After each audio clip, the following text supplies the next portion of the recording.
Hablaremos esta noche, atención, del Santo Grial.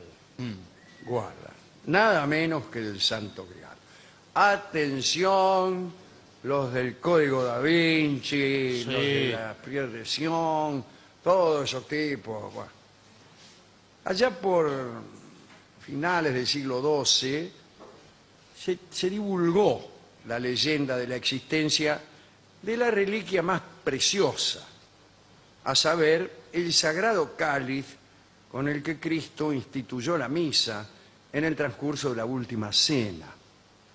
También se dice que en ese mismo cáliz, uno de sus discípulos, en realidad no era discípulo, era el amigo de Cristo, el amiguete de Cristo era José de Arimatea. Era amigo, no formaba parte del grupo de los discípulos, pero era su amigo. Y parece que fue con ese cáliz que recogió la sangre del Cristo en el Gólgota. Cuando el cuerpo de Cristo desapareció de su sepulcro, José de Arimatea fue acusado de robar cadáveres para fingir la profetizada resurrección. Y lo metieron en cana. Y dicen que estando en la cárcel, Cristo mismo se le apareció y le entregó el milagroso cáliz, que por otra parte José ya tenía con él. Pero bueno, anda a saber dónde lo había dejado. Parece un paso innecesario en la leyenda. Poco tiempo después, San Felipe, dice la leyenda, envió a 13 de sus discípulos a Inglaterra, no de los discípulos de Cristo, discípulos de él. Y se vayan a Inglaterra, les dijo. Uno de estos tipos era José de Arimatea, que aprovechó para llevar consigo el cáliz, es decir, el grial. José se estableció junto a su familia en Glastonbury, o en Avalon quizá, y allí fundó la primera iglesia consagrada a la Virgen. En esta iglesia quedó depositado el cáliz. Desde luego para el servicio de la misa lo usaba. Cuando José falleció, su cuñado, Bron, le sucedió en la jefatura de la comunidad. A este Bron le llamaban el rico pescador, porque con ayuda del grial había repetido el milagro de Cristo de dar de comer a una muchedumbre con 2 marrocos. Es decir, pensaban que el cáliz, entre muchas virtudes, tenía también la de proveer alimento y sustento inacabables a sus poseedores. Pasa el tiempo y aparecen los caballeros de la tabla redonda y toda la leyenda de Arturo. Aparece el libro de Chrétien de Troyes que se llama Perceval, que es también una historia alrededor de Arturo, pero también alrededor del cáliz. Ahí aparece. Y una de las obsesiones de estos caballeros de la tabla redonda es la búsqueda del grial. En realidad, el milagroso cáliz se había presentado en la asamblea de los caballeros del rey Arturo, cubierto por un velo, para que ninguno de los caballeros pudiera contemplarlo directamente. Cuando la aparición se desvaneció, todos quedaron tan prendados de aquella experiencia que prometieron consagrarse a la búsqueda del precioso talismán, de manera que lo vieron como en una alucinación, como algo que no poseían realmente. Esta resolución, a saber, consagrarse todos ellos a la búsqueda del grial, entristeció a Arturo, que preveía la disolución de aquella hermandad de la tabla redonda si todos sus componentes se dispersaban en busca del grial. Hay distintos poemas donde se narran las aventuras de Lancelot, de Gawain, de Bors, Perceval, Galahad en su búsqueda del grial. el éxito final quedaba reservado por la gracia divina a solo 3 de ellos. A Galahad, porque preservó su pureza; a Perceval, porque mantuvo su inocencia, que es más o menos lo mismo; y a Bors, porque nunca dejó de ser humilde. Las razones creo que son una repetición. Algunos dicen que Galahad se confunde con la figura de Lancelot e incluso la sustituye a partir del siglo XIII. Los otros caballeros fracasaron a causa de sus pecados. Este grial era heredero, digo yo, de muchas tradiciones religiosas precristianas y desde luego sufrió intensas reelaboraciones en manos de poetas, principalmente el ya mencionado Chrétien de Troyes a fines del siglo XII, y de otros, el tal von Eschenbach, que era un alemán. Bien, fue enriquecido en su significado inicial, el grial, y acabó simbolizando la unión mística con Dios. Se ha especulado también sobre la existencia de una iglesia secreta y sobre el legado iniciático que Cristo confió al apóstol Juan. El apóstol Juan era el más querido por Cristo. El que más quería no era Pedro, era Juan. Bueno, después este legado iniciático fue transmitido a los custodios del Santo Sepulcro y después dicen a los templarios. Y ahí empiezan todos. Bueno, finalmente, ya en nuestros días, se especula sobre la posible identificación de María Magdalena con la mujer que porta el grial. María habría sido la esposa terrenal de Cristo. Sabido es que los judíos ortodoxos, y Cristo era uno de ellos, estaban obligados a casarse. Bueno, después de la muerte de Cristo, María Magdalena habría emigrado a Francia y habría transmitido la sangre de Cristo, sang real, es decir, santo grial, ¿no?, a ciertas dinastías. Ciertas dinastías son los merovingios. Y esta última leyenda, que estoy pasando así a trazo grueso, es la del Código da Vinci y es la del Enigma Sagrado, aquel libro acerca del priorato de Sion, que es antecesor del libro este. ¿Cómo se llama el autor del Código da Vinci? Bueno, no importa. Ahí está.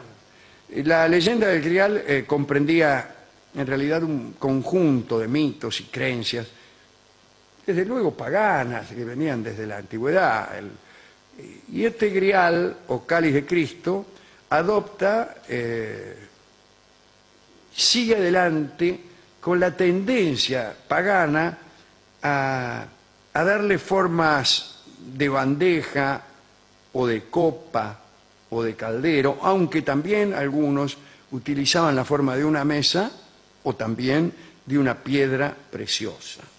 Es posible que la representación griálica fuera el círculo que los primitivos adoraban como representación de la bóveda celeste, en fin. Hay un antecedente que podemos citar y que es muy interesante acerca del grial, que son los calderos celtas. Hay varios. Uno de ellos, el caldero de Cerridwen,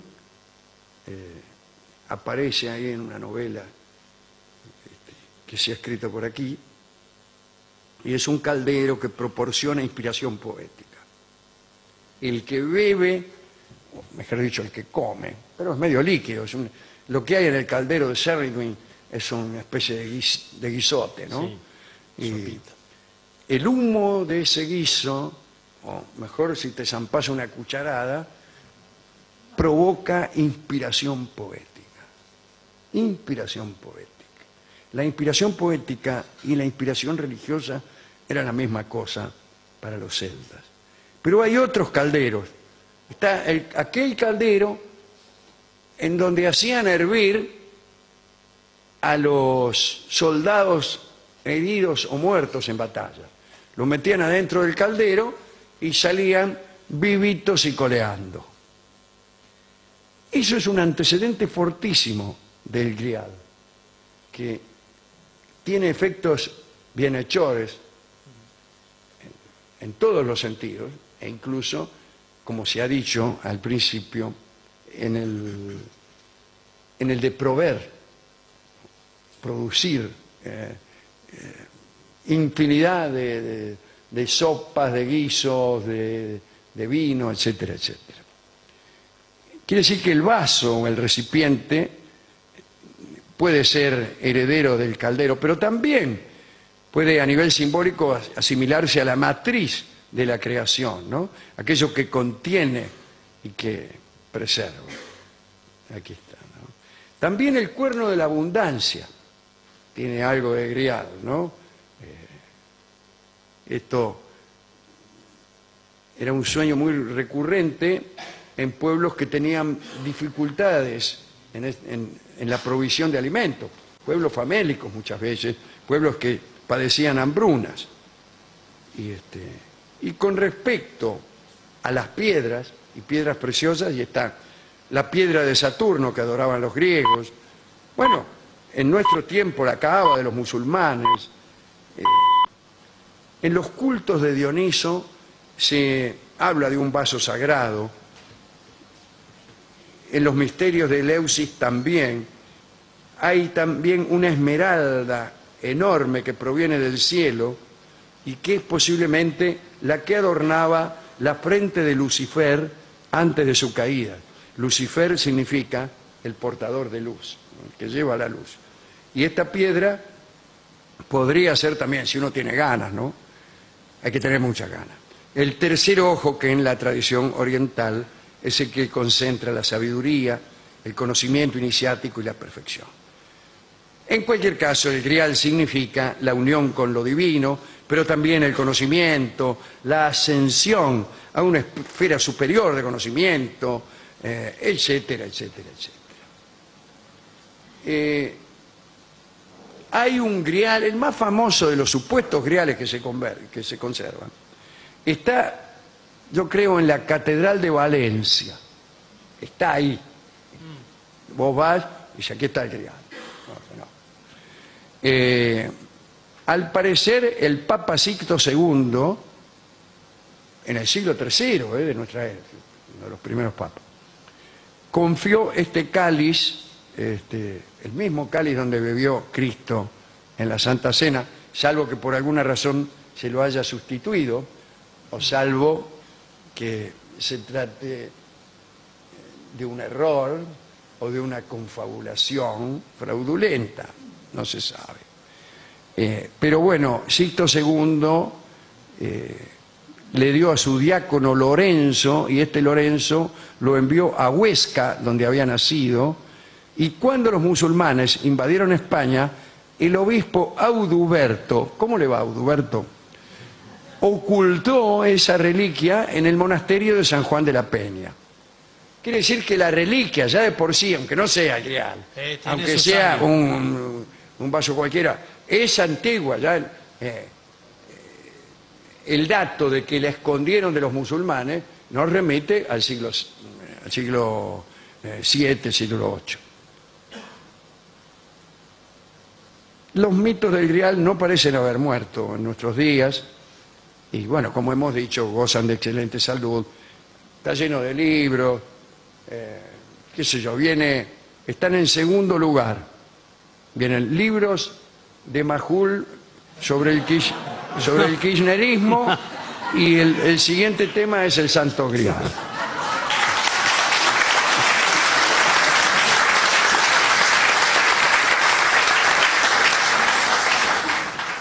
Algunos autores han sostenido que la exaltación del sagrado cáliz en algunas óperas de Wagner y la admiración por la obra de este contundente músico, profesada por parte de jerarcas nazis, produjo en la Alemania hitleriana el rebrote de una remozada mitología del grial.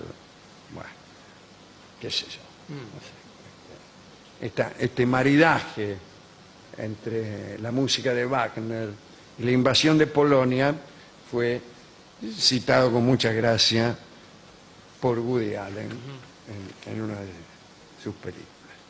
Esto es todo lo que teníamos que decir de El Santo Grial.